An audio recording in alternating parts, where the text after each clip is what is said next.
Welcome to Kalima Horra with me, George Galloway, on Almayadeen television, coming to you from London, but discussing the United States of America. It's not very controversial to say that the United States is a divided country, more divided than united.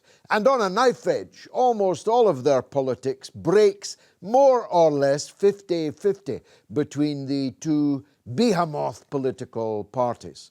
Their last president had his home raided by the FBI and may yet face criminal charges.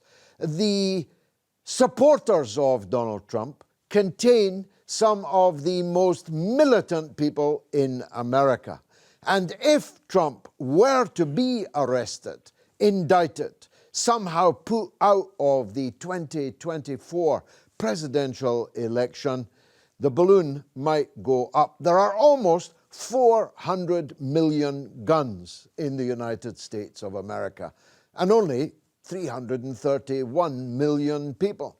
And many of those guns are automatic weapons, and most of them are in the hands of militant white people, most of whom support Donald Trump. You see where I'm going here? The political division in the United States could well erupt into violence, maybe even, in the worst case, a new civil war. The US is divided across many axes, of course, not just white and black and Hispanic, but rich and poor, north and south, east and west, and most of the political power lives on the East Coast and the West Coast. As a man who's now been sacked from Twitter, about whom you'll learn much more later when my legal case against them finally reaches the courts, said, we fly over the parts of the United States that vote for Donald Trump for a good reason. This kind of patrician, Ivy League snobbery is one of the many dividing lines in American society. But it's divided on gender, it's divided on abortion as an issue, and it's divided, of course, politically. The working people don't really have a party in the United States.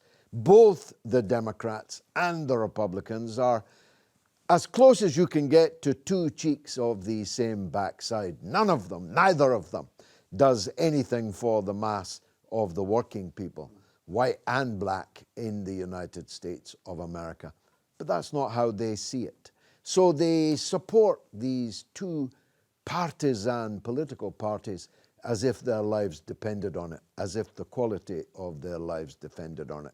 And America has done well, of course, over the last couple of centuries, since they massacred the indigenous inhabitants, since they brought millions of black Africans in change as slaves. They have built a very successful country, and it has, until now, managed to contain the divisions that are within it. But on January 6th of 2022, we saw perhaps a small clout, certainly by comparison with civil disturbances in Europe.